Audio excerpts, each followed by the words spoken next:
Hey, what's up, y'all? This is Judd Linehard. Y'all want to grow your legs. I hear that all the time, but here's the thing. Legs ain't quads. There's a lot more to leg growth than just quad growth.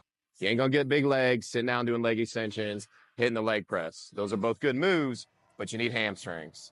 And hamstrings are more than just deadlifts and checking the box every once in a while with a couple sets of lazy leg curls at the end. The secret to big hamstrings is Nordics. Now, Nordics have gotten a reputation about being this cool test exercise that people do to show off, but that's just being misused, and everybody can do Nordics if you're smart about it. So I'm going to show you the 7 ways to progress into the Nordic leg curl so you can finally have big, meaty hamstrings that'll fill out some shorts, make you look like an athlete, and improve your performance. All right, so the way Nordics work is the hamstring muscle group is a 2-joint muscle group, biarticulate. And Nordics are cool because they force the hamstring to work on both joints simultaneously. And the main reason Nordics work other than that is the high eccentric overload you're going to get with a Nordic leg curl. But unfortunately, most people aren't there where they can even do the Nordic to begin with, even assisted. So we got to find a way to start working an eccentric overload before we even attempt our first Nordic variation. And a great way to do that is to use a seated leg curl machine. Almost every gym you're going to find is going to have one of these in it. And I'm going to show you the technique to use to start building your eccentric hamstring strength that's going to prep you for that first Nordic variation we're going to do. The cool thing about seated leg curls are the hamstring is extended at both joints. So when your legs are flexed like this, your hamstrings are extended at the hip joint. When your legs are extended, they're extended at the knee joint. So you get stretch from both. Unlike the lion leg curl, also a good movement, doesn't quite give you that pre-stretch. So when people do the seated leg curl, the thing they want to do is they want to try to drive their knees into the pad when they curl. The problem is that's going to fatigue your hip flexors, and your hip flexors are going to like tighten up before your hamstrings really get some work.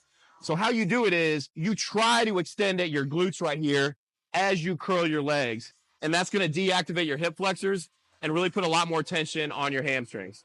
So that is just a general way to do the seated leg curl. Another thing, too, is people like to dorsiflex. They like to have their toes up when they leg curl. It makes them stronger, right? But what happens there is your gastroc, which is also a 2-joint muscle, comes into play. It adds strength, but it does take a little bit away from your hamstring activation.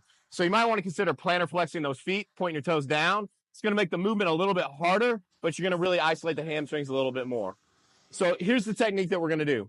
You're going to take a moderate to lightweight. You're going to curl it down, and you're just going to hold with both legs. Then you're going to lift one leg off, and you're just going to control that eccentric on the way up. And then you're just going to alternate legs. 2 legs to bring it down, get the tension here, and then just control the up. And that's going to start to build that eccentric hamstring strength that you're going to need for the Nordic.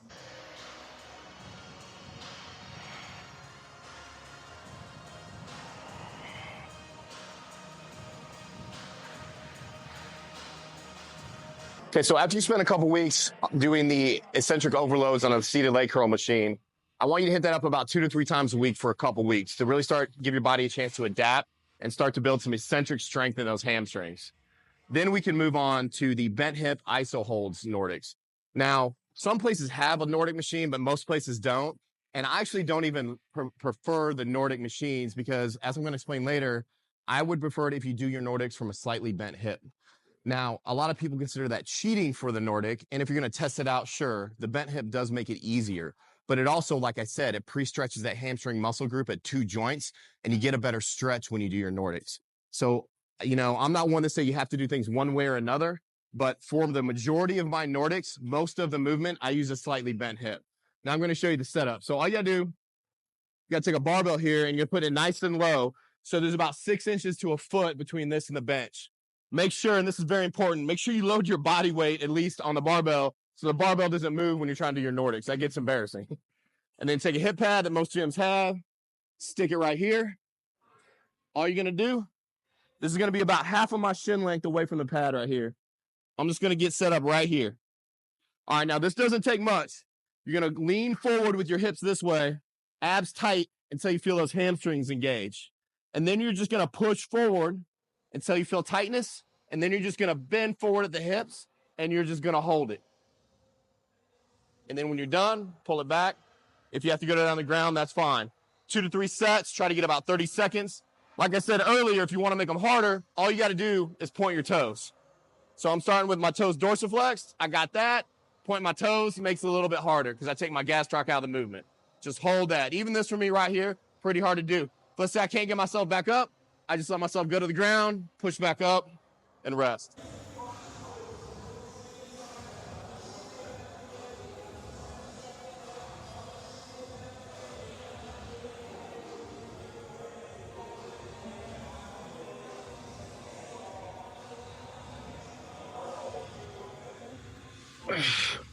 Okay, so now we're on to the third way to progress into your full Nordics, all right? So, the first one was the eccentric overload single leg, and the second one was the isometric hold on the Nordic. But just because you're doing this doesn't mean you have to abandon the eccentric overloads on the seated leg curl machine. I still do those to this day, actually. So one can be more of a, small volume, high intensity, and then you can go rep out with the eccentrics on the seated leg extension. So I just want to caveat that first. Just because you move on to one doesn't mean you completely abandon doing the other one. Okay, so now we got the holds down, and those are tougher than they look, man. So do those for a couple weeks, and then we're going to start moving. But we're not going to move at the knee joint. We're going to move at the hip joint. So these are bent knee hip extensions. So we're going to develop that concentric strength at the hip joint first, and then we're going to start working on the knee joint further down the line. Same setup, get into place. I would actually dorsiflex for these because they're a little bit harder. Now, everybody always wants to keep their back flat. No, round your back on these. You got to create a shorter level length. So you're going to push those hips forward and get that tension first. Cross, curl your back so you feel stretch here, and then pull your back up. Now, as you pull up, you're going to be tempted to do what's easier and sit back away from the movement on your heels. Try not to let yourself do that.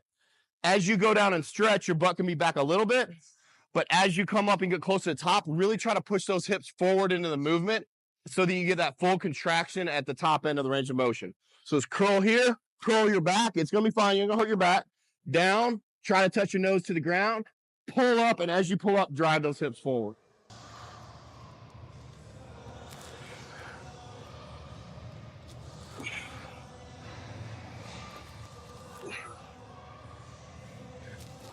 Okay, so the glute ham developer, this thing right here, it probably looks familiar to you guys, and one of the best pieces of equipment in the gym, in my opinion.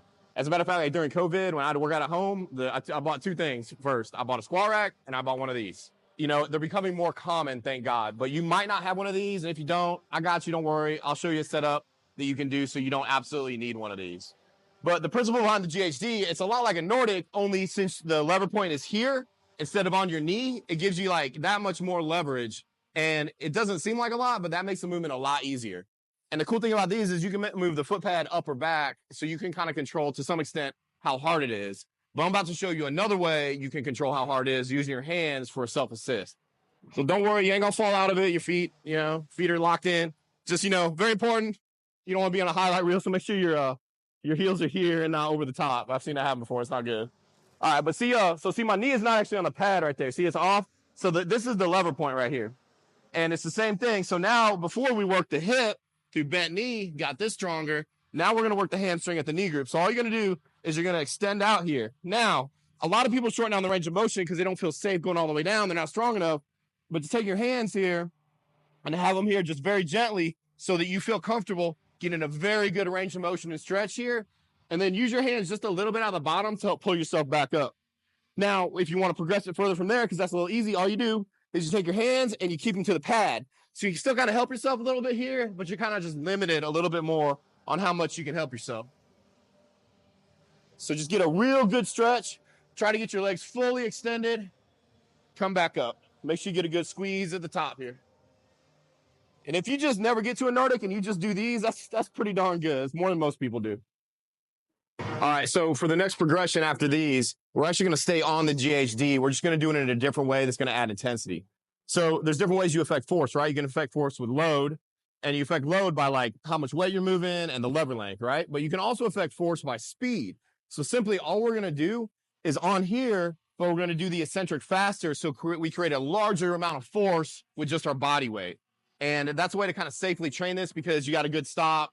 You can put your hands down if you need to, something like that. This exercise also has a huge transfer over to athletics because in athletics, there's a huge eccentric force on your hamstrings and it happens really quickly. So this is a highly transferable exercise if you're an athlete or you train young athletes. Just going to mount it the same way. And remember, you don't need to keep your back flat on these, and these need to be hip glute dominant. Can't use your lower back to run the movement. All right, so all you're gonna do is throughout the set, you're probably gonna do 8 or 9 reps of these. You're gonna start to speed up the motion. So first couple kind of slow, and then once you get into it, you're gonna start to speed up the motion. So you're gonna kind of go down slow and back up, a little faster, a little faster, a little faster, and then bam.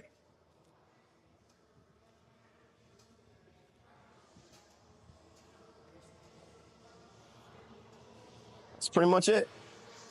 Okay, now after about a month of doing the exercises I already listed, you should be ready to start doing Nordics now, assisted Nordics. Now, you might be starting from a fairly higher level, and if you feel like you can jump into these a little sooner, yeah, you can go at it, man, you know? But, so anyway, Nordics, these are up. We're going to do it assisted, and there's a lot of ways to do it assisted, man. One of my favorite ways is actually use a broomstick. Put that broomstick over your shoulder and then lock your arms in over that broomstick. We don't have quite enough room here, but there are other ways to do it as well. Just find an implement that you can use to help you out. So I like using medicine balls, foam rollers, whatever I have at hand. So basically, you're going to get in here. What you're going to do is you're going to have this right here ready to go. You can put it on its end or on its side. And as you go down, you're going to put it in the ground, kind of help yourself out, and then push back up. Or use a little medicine ball here. And what you do is you go down to the medicine ball, and then you just roll that thing out, get a nice little push off the bottom, and roll it back into you. Just roll it out. Nice little push off the bottom, roll it back into you. And remember, it ain't a test. You know, make sure you save the bottom, get a full range of motion. You're building the hamstrings. You're not trying to show off here.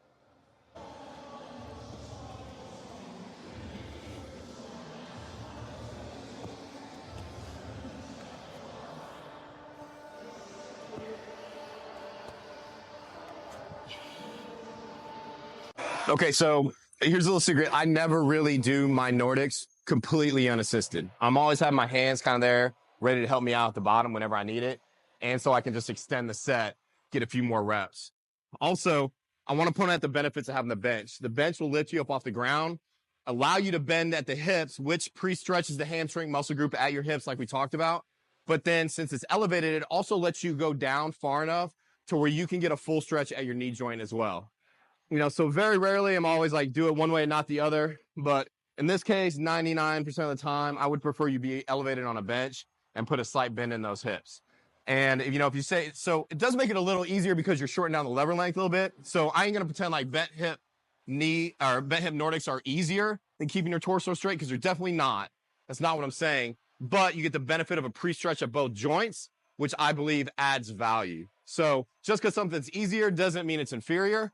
And if, you know, you're just so crazy strong in your hamstrings that it's just too easy for you, add weight, man. You can always add weight, but still put a little bend in those hips, all right? And here's a cue that I always tell my kids. Hold your fingers like this, and when you use it, it's like there's a box of kittens there. Don't crush the box of kittens. So, you know, you got to pretend like something's on the ground you don't want to damage, and it'll really force your brain to use your hamstrings more so you don't rely on that ground too much.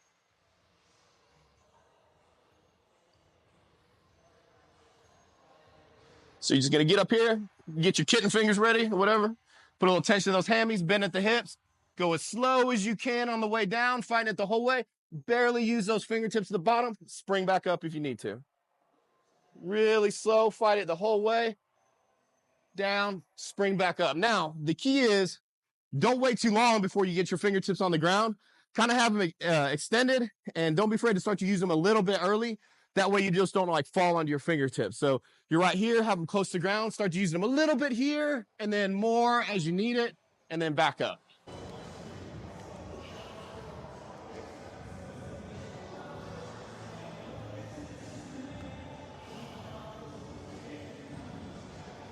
All right, now, if the gym's busy and you can't get that set up, or, you know, you don't want to get in people's way, they're trying to use a squat rack, just so you can do Nordics, or let's say you didn't bring like your hip pad or something like that, don't sweat it. I got you. You just use a normal lat pull down.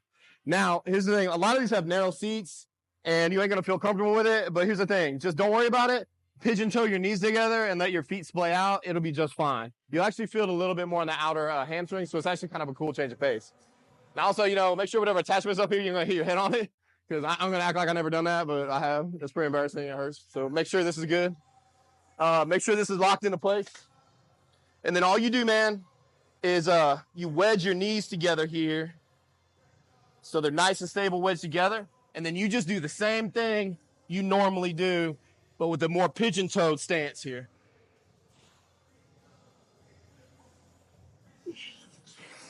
That pad is extra narrow, normally a little bit wider, but shit, still made it work, you know?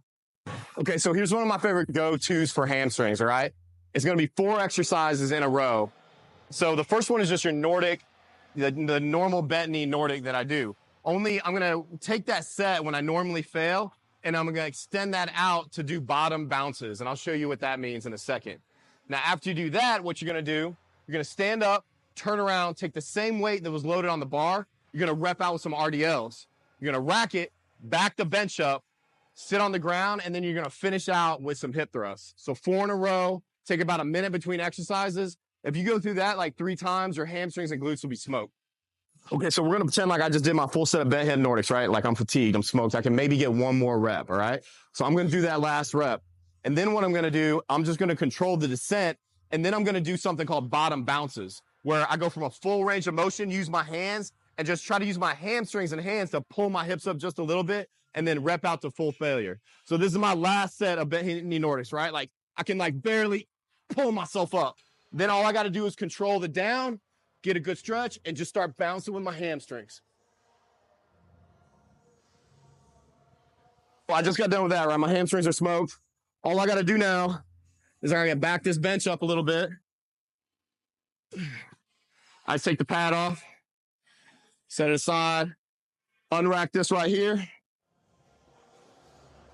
And then I just go right into my RDLs.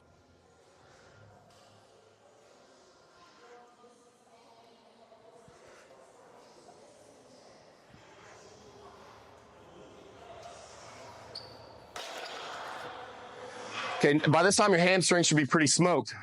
So I'm gonna take a little break. I'm gonna move the bench into place. I'm gonna put this on the ground right here. Get it ready to go. Throw the pad on here. And then I'm gonna finish it out with some high rep hip thrusts. With the hip thrusts, a lot of people mess these up. These can actually be a pretty dangerous exercise. So everybody wants like their head up, chest up all the time. Not with these, man. Leave your head and chest down. So my chest is gonna be pointed towards that wall the whole time. The pressure is gonna be through my heels. And all I'm gonna do is I'm just gonna scoop my butt up to my chest. Now, you might be able to get a better range of motion like if you do this, and it might feel better to you, but a lot of that's gonna be going on at the lower back anyway, and you kind of wanna avoid that. So just have your shoulder blades on here, chin tucked, abs tight, scoop your butt up, squeeze your glutes, get a good stretch on the way down. You do those 4 exercises in a row, trust me, your glutes and hamstrings are gonna be smoked. All right, I get asked all the time, like, how'd you get your hamstrings so big? And then I say, Nordics. And then people just kind of shut it down, and then they go back to doing their leg curls, 3 sets once a week. Trust me, believe me, hear me, Nordics. And not like the show-off Nordics that you see doing them for tricks, like actual bent hip, progressive Nordics. And a lot of people feel intimidated those, but I just showed you the way to build into them. You know, you start with the eccentric overload, and then lengthen your levers, increase your speed, do it progressively, take your ego out of it, and you're gonna eventually get these massive, robust hamstrings. I always kind of correlate hamstrings and people thinking that you can get big hamstrings with like, they say all you need to do is deadlift. And deadlifts are great, but it's like people that have like, you don't see a single person that has nice glutes that all they do is squat. Like squats are great, but you need more than just squats to build your glutes and your quads. You need more than just deadlifts to build your hamstrings. It's Nordics. It checks every box you need to check. It's gonna put a tremendous amount of strain on that muscle, and that muscle is gonna respond by growing. If y'all like the video, like what you heard, just make sure you like, comment, and subscribe. Also in the comments, maybe leave me stuff on maybe what you guys wanna see or what you're the most interested in or wanna learn more about. Hope y'all have a good day.